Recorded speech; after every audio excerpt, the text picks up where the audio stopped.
કેમ છો મિત્રો? આજનો મારો દિવસ કેવો રહ્યો તેના માટે હું કહું છું.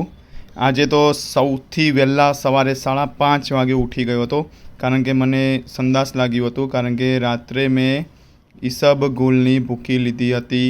એના લીધે કે શેના લીધે ખબર નથી, પરંતુ સંડાસ કડક આવ્યું હતું, સ્મૂથ નહોતું આવ્યું. હા, કડક આવ્યું હતું, પરંતુ તેની સાથે લોહી નહોતું આવ્યું. એટલે કહેવાનો મતલબ છે કે જે ચાંદુ છે એ મટી ગયું હશે, કારણ કે અત્યારે આપણે દવા પણ લઈએ છીએ અને મસાલાવાળો ખોરાક નથી ખાતા. એટલે એટલું સારું છે.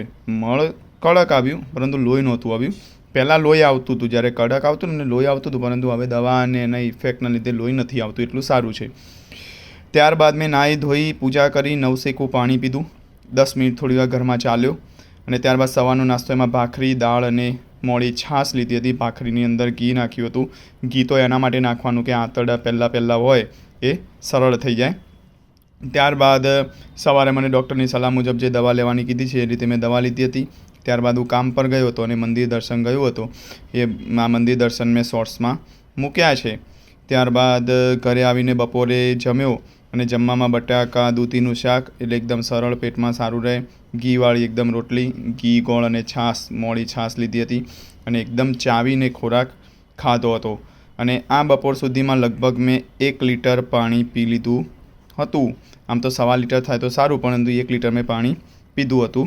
ત્યારબાદ જમ્યા પછી મેં 10 મિનિટ વોકિંગ કર્યું, પછી થોડીવાર આરામ કરી દીધો, અને પરિવારમાં થોડીવાર સમય દીકરી રમાડીને ત્યારબાદ મેં વાંચન કર્યું. વાંચન જ્યારે એવી રીતે વાંચન કરવાનું ને આપણને કોઈ ટેન્શન ના આવે, કે ઘણા લોકોને દુઃખ હોય છે પરંતુ કોઈ ટેન્શન લેતા નથી, એવું વાંચન એટલે આમ પોઝિટિવ હોય ને એવું વાંચન મેં કર્યું, અને એમાંથી એક પ્રસંગ મેં શોર્ટ્સમાં મૂકેલો પણ છે.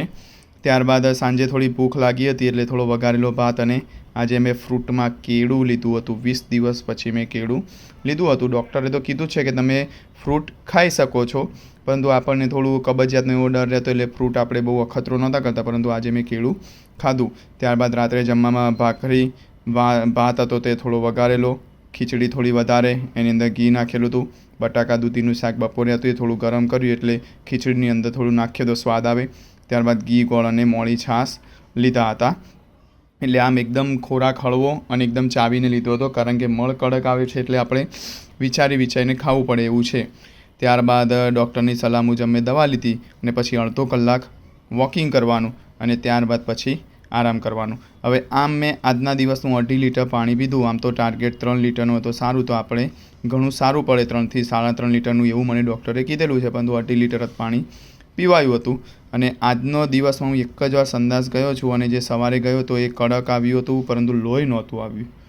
એટલે હવે આ છે ને, આ કડક સંડાસ ન આવવું જોઈએ એ મુખ્ય છે, પણ હવે ખબર નથી કેમ આવે છે. હવે ઈસબગુલ લીધી એટલે મળ આવ્યો, એ મુખ્ય છે કે ઈસબગુલ લીધી એટલે મળ આવ્યો. આમ તો જો કડક હોત તો કબજિયાત કહેવાય, ને કબજિયાત કહેવાય તો એક દિવસ તો ન જ આવે. જે પરમ દિવસ થયું હતું સંડાસ નહોતું આવ્યું, એ રીતે સંડાસ ન આવે, પરંતુ આજે સંડાસ આવી ગયું. કડક તો કડક, પણ સંડાસ આવ્યો. ઈસબગુલના લીધે સંડાસ આવ્યું કે શું આવ્યું એ ખબર નથી, પરંતુ મળ કડક આવ્યો. આ અલ્સરેટિવ કોલાઇટિસ માટે સૌથી ખરાબ, કે મળ કડક ના આવવો જોઈએ અને કબજિયાત ન રહેવી જોઈએ. આ એક મુખ્ય બાબત છે, પરંતુ અત્યારે થાય છે. પરંતુ ચાંદુ થોડું સુકાઈ ગયું હશે દવા લીધે, એટલે લોહી નહોતું આવ્યું, એ સારી બાબત છે. નહીં તો કડક સાથે એટલું લોહી આવે કે આપણને ચિંતામાં આવી જઈએ, પરંતુ એ નહોતું આવ્યું, એટલે સારું છે. એટલે હવે મુખ્ય છે કે પાણીનો પણ થોડો ગ્રોથ વધારવો પડશે.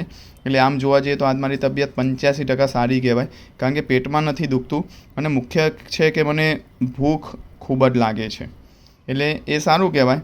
એટલે દવાના લીધે છે કે શું છે ખબર નથી, પરંતુ ભૂખ ખૂબ જ લાગે છે, પરંતુ જમવામાં થોડું ચરી પાડવી પડે છે. એટલે આમ જોવા જઈએ તો 85% આજે મારી તબિયત સારી છે. તો મિત્રો, આજનું આ રીતે મારો દિવસ રહ્યો હતો.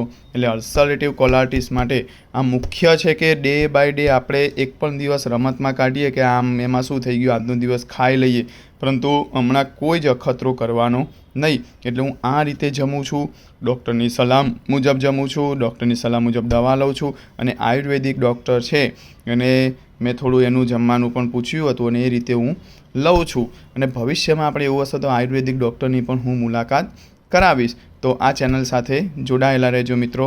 Good night. આપણે આવતીકાલે મળીશું.